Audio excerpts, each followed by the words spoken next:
देखिए, ये जो आज नारेबाजी हो रही है, आप काले झंडे दिखा रहे हो, किस विषय को लेकर आप दिखा रहे हो, आप बताइए। ये जी आज का दिन हमारे इलाके के लिए, हमारे लिए बड़ा सौभाग्य का दिन है। यहाँ एक सेंट्रल यूनिवर्सिटी में VCRC क्वार्ड था, वो यहाँ से उसका रिटायरमेंट हो गया, वो जा रहा है, इलाका का भला हो जाएगा जी। एक तानाशाही हिटलर तरह का ये विषय था यहाँ। हमने यहाँ 177 दिन धरना रखा, गांव वालों ने, आसपास के इलाकों वालों ने रखा। अब हमारी सरकार ने सुनी है जी, सरकार का भी इसमें बहुत बहुत धन्यवाद। लेकिन इस विषय का आगे भी RC क्वार्ड का ये ध्यान रखना चाहिए कि इसको कहीं भी एक छोटा सा पद भी नहीं मिलना चाहिए। इस यूनिवर्सिटी का भट्ठा बैठा दिया, हमारी उस साइड के जो गेट थे वो बंद कर रखा है इसने, बोरवेल इतने खोद रखे हैं, पानी इनका यूज किया है, हमारा पानी बहुत सतर नीचे चल गया है पानी का। बिल्डिंगें टूटी हैं, उनका इसने कोई फाइल नहीं चलाई, पैसे का लेन देन करके उसको फारिग कर दिया। और गांव के बच्चे जो आउटसोर्सिंग में लगे हुए थे, कच्चे कर्मचारी, वो घास खोदने वाले, उनको भी नहीं बख्शा, उनको भी सबको बाहर कर दिया। पक्के परमानेंट जो इसका खाना बनाने वाला था, इसकी इतनी मदद करी, पैर दबाए, उस आदमी को भी इसने बाहर करा। और बहुत से लोग इसने जी तानाशाही मचा रखी थी। अब ये चला गया और इसके प्रदर्शन में हम इसको काला झंडा दिखा के और इसका बहिष्कार करते हैं। हाँ जी, आप क्या कहना चाहेंगे? आप भी आउटसोर्सिंग में निकाल दिए गए हैं। सबसे पहले तो मैं आपके चैनल का स्वागत करता हूं। हम ये कहना चाहते हैं कि हमारा धरना 177 दिन चला।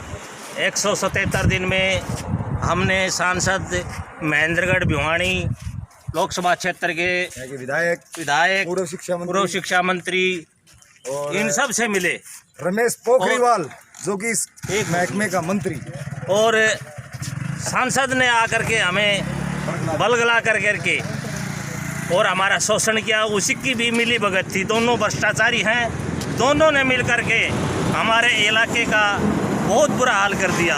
दोनों लूट कसूट करके खा गए। मैं तो ये कहता हूँ कि आगे किसी भी दोनों कौन लूट के खा गए? सांसद धर्मवीर मिली भगत है और RC क्वार्ड दोनों की। और मैं आगे यही कहता हूँ कि हमारे जो हटाए हुए कर्मचारी थे, उनको इसने आश्वासन दिया कि हम तुम्हारे को दोबारा से लेंगे, लेकिन इसने हमारे से बुला करके ये कहा कि भाई कोरे कागज़ पे लिख के दे दो। हमने उसको मना कर दिया कि हम ऐसी नौकरी नहीं करेंगे। तो ये छोटे छोटे काम करने वाले हैं, उनका भी खून चूस करके पी गया। बस यही। हाँ जी, विष्णु जी आप बताइए। सबसे पहले तो मैं आपका स्वागत करता हूं इस चैनल का, जो कि हमारी बात शुरू से लेके और अब तक उठा रहे हो। हमें हमारे इलाके को सबसे बड़ी खुशी हुई है इस चीज़ की कि इस भ्रष्टाचारी और तानाशाही VC को जो अभी मंत्री बना है इस महकमे का, उन्होंने आते ही एक अच्छा काम किया है मोदी सरकार ने। रमेश पोखरियाल जी से इनकी सेटिंग होने के बावजूद इन्होंने यहाँ पर इतना भ्रष्टाचार किया कि आप सरकारी पैसे का बहुत दुरुपयोग किया। हमने यहाँ 177 दिन हमारे क्षेत्र के, महेंद्रगढ़ क्षेत्र के सभी राजनीतिक, सामाजिक व गाँववासियों का सहयोग से हमने 177 दिन धरना रखा। उस धरने के बाद अगर हम धरना न रखते तो यहाँ पर पता नहीं कितना और घपला करता ही। हमारी बात रमेश पोखरियाल जी तक भी हमने पहुँचाई, मगर उन्होंने भी हमारी कोई सुनवाई नहीं की। अब जैसे ही उसका मंत्रालय खुशा, दूसरा मंत्रालय जो हमारे मंत्री आए हैं, उन्होंने आते ही ये काम किया है, उनका हम दिल से धन्यवाद करते हैं।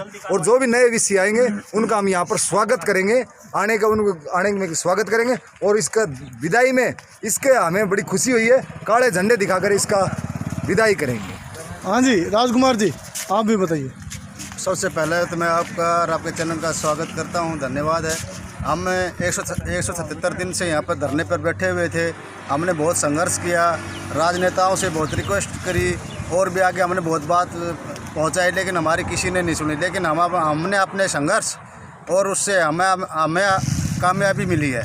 हम ये चाहते हैं कि हमारे यहाँ पर बाबा जयराम जी संत हैं, वो संत ऐसे संत हैं जो हमारी इस एरिया में जो बात होती है, हमारे पे दुख पीड़ा होती है, जैसे भी होती है, उसका ऐसा डंडा चलता है कि सरकार का डंडा नहीं चलता, उसका ऐसा डंडा चला है कि यहाँ पर विषय को जाना पड़ा है। ठीक तो है, ये बाबा जयराम दास की कृपा दृष्टि मानते हैं आप? बिल्कुल बिल्कुल। यहाँ पर हमारे परमहंस त्यागी बाबा की बहुत कृपा रहती है, बहुत मेहर रहती है। जहाँ अन्याय होता है तो बाबा अपनी बाबा की शक्ति काम आती है, और हमारा बहुत हौसला अफजाई होता है। बाबा जयराम दास जी का बहुत आशीर्वाद है हमारा। देखिए, आप भी विद्यार्थी रहे हैं, आप थोड़ा बताइए इनके बारे में। भगवान के घर देर है अंधेर नहीं। हमारी भगवान ने सुनी, लेकिन थोड़ी लेट सुनी। मैं इस बात से सहमत हूँ कि वीसी जी जा रहे हैं और हम झंडा प्रदर्शन कर रहे हैं। तो क्या विद्यार्थियों की भी इनकी तरफ से कोई परेशानी रही? विद्यार्थियों को इनमें सभी को परेशानी थी, जिसमें हमारे गांव का एक विद्यार्थी या गार्ड था, वो तो एक्सपायर हो चुका फांसी लगा के। अच्छा, इनसे कोई परेशानी थी? वीसी से परेशानी थी उनको। क्या समस्या हुई उनको? वो समस्या तो जी उनके घर वालों को पता है।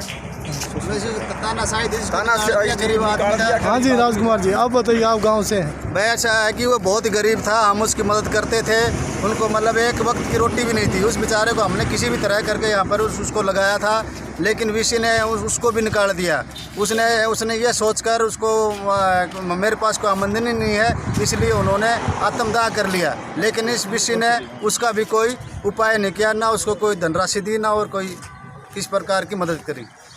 देखिए, आज वीसी यहाँ से सेंट्रल यूनिवर्सिटी जाटपाली से जा रहे हैं, तो इलाके के लोगों को खुशी हुई है। पिछले 177 दिन इन्होंने धरना चलाया था, कड़ी गर्मी में और धूप और लू में इन्होंने अपना धरना प्रदर्शन किया, और आज इन्हें खुशी हो रही है। आज वीसी यहाँ से जा रहे हैं, उनकी खुशी में आज ये काले झंडे से उनका ये स्वागत कर रहे हैं कि, और नए वीसी के लिए इन्होंने बड़ी आशा जताई है। ये बता रहे हैं कि नए वीसी से इस इलाके का कल्याण होगा। तो इस संबंध में राजकुमार जी से बात करते हैं। ऐसा है कि जो हमारे नए वीसी जी आएंगे, हम उनका ज़ोर शोर से स्वागत करेंगे। पूरा गांव, पूरा इलाका उनका स्वागत करेगा। हमें आशा है, हमें पूर्ण विश्वास है, जो वीसी साहब आएंगे वो हमारी मदद करेंगे, हमारी सुनेंगे, और भविष्य में हमारे इलाके के, हमारे एरिया के काम भी करेंगे। ऐसी मैं आशा करता हूँ अपने एरिया की तरफ से, अपने इलाके की तरफ। सबसे पहले मैं अपने गाँव की तरफ से उनका बहुत बहुत धन्यवाद करना चाहूँगा, और उनका गर्मजोशी से हम उनका स्वागत करेंगे। गौरव जी, आपको भी कोई सूचना है कौन वीसी आ रहे हैं और किस प्रकार से? आज हमने सुना है जो हिसारी यूनिवर्सिटी से, गुरु जम्बेश्वर यूनिवर्सिटी से श्री तंकेश्वर जी यहाँ आ रहे हैं, और उनका हमने सुना भी है कि बहुत अच्छे वीसी हैं, और इस वीसी से तो कोई घटिया वीसी हो ही नहीं सकता क्वाड से तो, और वो बहुत बढ़िया वीसी हैं। हमारी उनसे ये दरख्वास्त है, मेरी तरफ से, मेरी संघर्ष कमेटी की तरफ से, गांव की तरफ से, इलाके की तरफ से, कि इस वीसी ने जो गलत काम करे हैं उसकी सीबीआई जांच करवाए। इसने जितने भर्ती घोटाले करे हैं उसकी सीबीआई जांच करवाए, और इसने अभी हाल ही में ये ग्राउंड जो हेलीपैड है, इसके ऊपर फुटबॉल का ग्राउंड दिखा के और इसके बहुत ज़्यादा पैसे ले दे के करके इसको पास करवा दिया। जो टीम आई थी उसके दूसरे दिन जाने के बाद ही इसने तुरंत वो टेंट वेंट पड़वा के जो ग्राउंड लगा के सारे अंदर रखवा दे। वो पता नहीं किराए पे लेके आया था, कैसे लेके आया था। तो इसने जी यहाँ इतना भ्रष्टाचार कर रखा है, पैसे का लेन देन, इतने पेड़ लगाए हैं, या अगर कोई जांच करवाए, इतने पेड़ लगाए हैं जी, उनमें से आधे पेड़ भी नहीं है, सारे कोई सूख गए, कोई लेके आया, कोई नहीं लेके आया। जितना सामान आया है, एक ये ब्लेड 872 रुपये की ब्लेड से शेविंग करता है, इतने पैसे इसने ख़राब करे हैं। शैम्पू, गार्नियर, ये जो सरकारी पैसा है इसका बड़ा दुरुपयोग हुआ है जी, और इसकी सीबीआई जांच होनी चाहिए मेरी बात ये। तो क्या जैसे पानी के दोहन की बात थी, किस प्रकार से इन्होंने पानी का दोहन गलत किया? दोहन जी, पहले यहाँ से इतने पता नहीं कितने करोड़ रुपए नहर के लिए लाइन दवाई हुई है, वो पानी लेके नहीं आता।